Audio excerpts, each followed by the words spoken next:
Hi guys, this is Bidushri and welcome to my channel Alluring Moon. কিছু দিন আগে আমরা গেছিলাম মায়াপুরে, আর মায়াপুরের কিন্তু প্রথম ভাগটা আমি অলরেডি আপলোড করে দিয়েছি। এই দ্বিতীয় ভাগে তোমরা সঙ্গে থাকো আর দেখতে থাকো।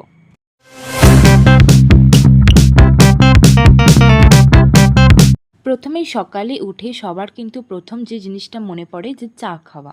চা ছাড়া কিন্তু অনেকের ঘুমই ভাঙে না, কিন্তু আমার সেদিকে চা আমার খুব একটা পছন্দ নয়। তাই সকালে ব্রেকফাস্টটা শুরু হয়েছিল আমার পেঁচায় পরোটা আর আলুর তরকারি দিয়ে, যেটা খাওয়াটা আমার সবথেকে বড় ভুল ছিল, কারণ এই দোকানের খাবারটা খুবই বিচ্ছিরি ছিল খেতে। তারপরে আমরা বেরিয়ে পড়ি মায়াপুরে যত ঘোরার জায়গা আছে, মন্দিরগুলো আছে সেগুলো দেখার জন্যে। আমরা কিন্তু একটা বড় টোটো ভাড়া করি, আর আমাদের প্রায় টোটাল ভাড়া পড়েছিল 400 থেকে 450 মতো। যতগুলো জায়গা আছে ওখানে কিন্তু প্রায় সব জায়গাতে ভেতরে কিন্তু ক্যামেরা বা তোমার মোবাইলে ভিডিও করা, ফটো তোলা এগুলো কিন্তু অ্যালাউ নয়। আমার চোখের সামনে একজন ভিডিও করছিল, ফটো তুলছিল, যেখানে মানা ছিল। আমি দেখলাম তার মোবাইলটা ছিনিয়ে নিয়েছিল, কারণ উনি ভিডিও আর ফটো তুলছিলেন বলে। তোমরা কিন্তু খুব সাবধানে থেকো, এরকম কিছু করতে যেও না। যেখানে লেখা আছে ফটো ভিডিও করবে না সেখানে তুলো না, হয়ে গেল। কেন জোর করে তুলবে? যেখানে যেখানে অ্যালাউ ছিল সেই সব জায়গাটুকুতে আমি তোলার চেষ্টা করেছি। ওখানে গেলে না তোমরা ভিডিও বা ফটো তোলার কথাও মনে থাকবে না, কারণ জায়গাটাই এমন, তুমি নিজেকে ওখানে হারিয়েই ফেলবে। কিন্তু আমি যা বুঝলাম এখন কিন্তু সব জায়গায় খালি টাকার খেলা। মানে যত তীর্থস্থান আছে আমি দেখেছি এখন খালি মানুষ ওখানে টাকাই চেনে বেশিরভাগ। এই যে ভিডিওগুলো দেখছো এটা কিন্তু একটা মিউজিয়ামের ভিডিও। এখানে অনেক স্টোরিজ লেখা ছিল, সেগুলো পড়তে পড়তে আমরা ঘুরছিলাম। কমেন্ট সেকশনে কিন্তু কেউ রাধে রাধে লিখতে ভুলো না। মায়াপুরে যে শুধু মায়াপুর মন্দিরই আছে ঘোরার জন্য তা নয়, এরকম অনেক জায়গা আছে ঘোরার জন্যে যেটা তোমরা জানোও না। আর এই পুকুরে এত মাছ যে লোকে মাছ দেখার জন্য জড়ো হয়েছিল। আমি এখান থেকে একটা রাধা মাধব কিনে নেই, আর এখানে দিদুন আর আমার ছোট বোন দুজনেই ছোট ছোট গোপাল কৃষ্ণ এগুলো দেখছিল, আর সবকটাই কিন্তু খুব কিউট কিউট ছিল। এগুলি যদি তোমরা মন্দিরের বাইরে থেকে কেনো প্রাইস কিন্তু অনেক কম পড়ে। ঘুরতে ঘুরতে কিন্তু লেগে গেছিল খিদে। শুধু ঘুরলে কি হয়, পেট পুজোও তো করতে হবে। তাই সবাই মিলে এখানে খেতে চলে এসেছিল চা। এই জায়গাটাতে কিন্তু চা মাটির ভাঁড়ে দেওয়া হচ্ছিল, কিন্তু আমি তো আর চা খাই না। আমাদের এখন ঘোরা হয়ে গেছে, মানে আশেপাশে চা ঘোরা হয়ে গেছে, তো মায়াপুর মন্দিরটা বাকি আছে ওটা ঘোরা। আমরা এখন ঘুরে এখানে চা খেতে এসেছি। আমি তো খাই না, সবাই এখানে চা খেতে এসেছে, তো আমি জাস্ট কোম্পানি করছি।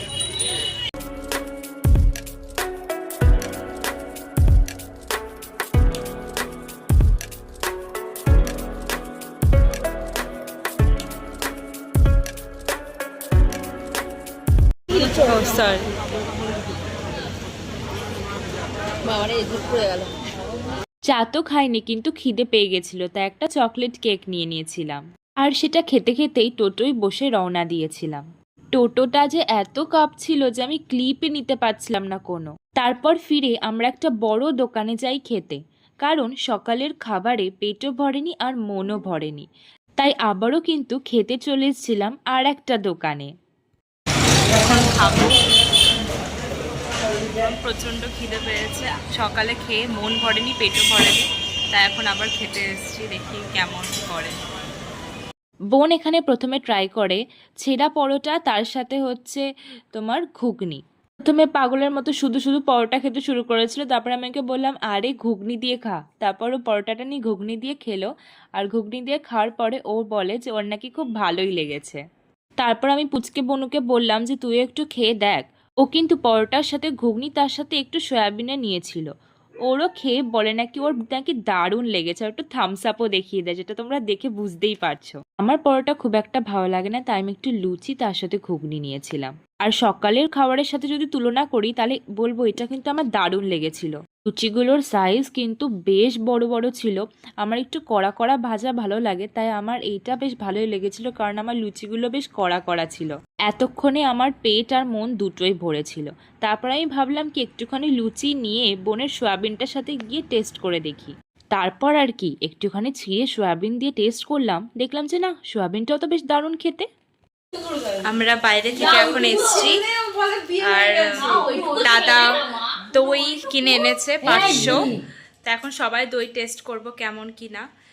নদীয়ার দই নাকি খুব ভালো হয়, তো সেটাই টেস্ট করব। চলো দেখা যাক। দই এখানে সব সার্ভ হচ্ছে আস্তে আস্তে। এটার দাম বেশি হয় না। এটা তো চোখে দই লাগছে না সার্ভ এত হচ্ছে। পিঁপড়ের মতো। এটা নাকি আমি ম্যাম স্যারকে দেবো। কেমন খেতে? হ্যাঁ কেমন খেতে? মোটামুটি 600 দিলাম। আমারই না, কেমন খেতে? বেশি ভালো না? বেশি ভালো না, মোটামুটি হয়েছে। কোন দোকানে?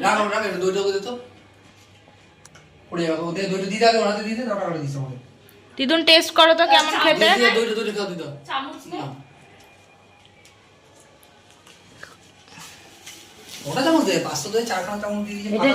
টেস্ট করো কেমন খেতে তোমার।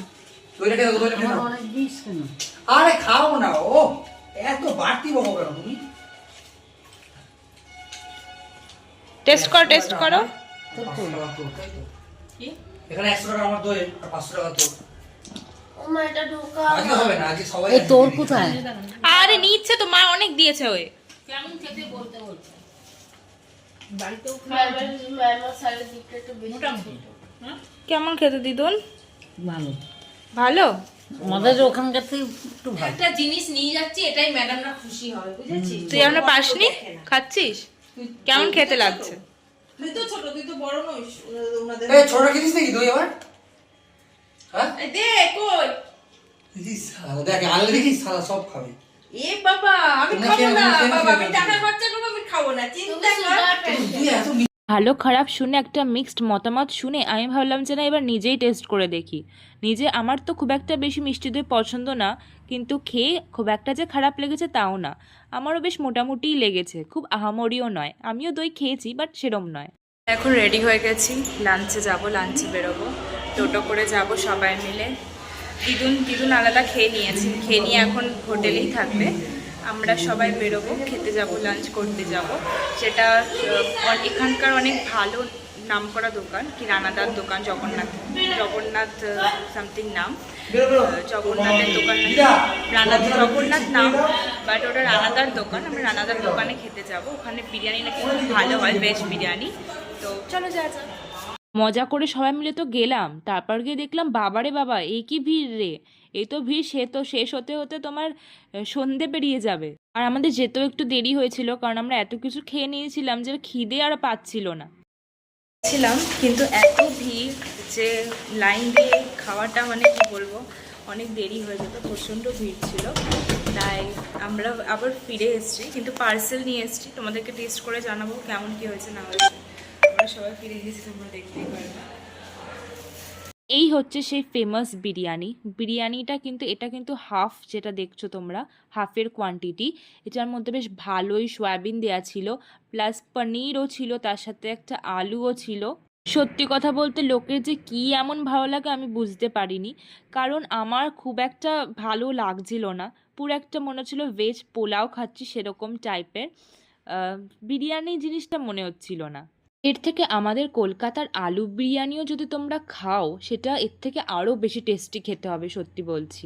অতিরিক্ত মাত্রায় ঘি ছিল, আর ঘিয়ের পরিমাণ এতই বেশি ছিল যে আমার একদমই ভালো লাগছিল না, কিন্তু খেতে মোটামুটি লাগলো। তার সাথে সেখান থেকে সোয়া চাপও নিয়েছিলাম, যেটা আমার মতে খেতে আমার খুবই বাজে লেগেছিল।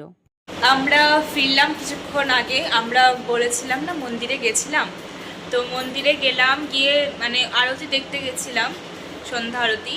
এত ভিড় যে আমরা ঠিক করে দেখতেই পারিনি, ঠেলাঠেলি করে গুটোগুটি করে কোনো রকমে ঢুকে এক ঝলক দেখে বেরোতে হয়েছে। মানে ওখানে থাকতেও পারি না, নাই শান্তিতে দেখতে পেরেছিলাম।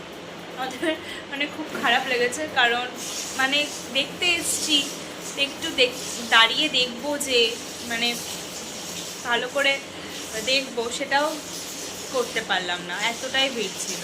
তো যাই হোক, কোনো রকমে দেখে তারপর মন্দিরটা একটু দেখে আমি মোবাইল নিয়ে যাইনি, কারণ মোবাইল ভেতরে অ্যালাউ থাকে না, তাই আমি নিয়ে যাইনি। মোবাইলটা রেখে গেছিলাম বাড়িতে, তাই তোমাদেরকে কোনো ক্লিপ আমি দেখাতে পারিনি। তো এখন বাড়িতে আসার পথে ডিনারটা সেরে আসলাম।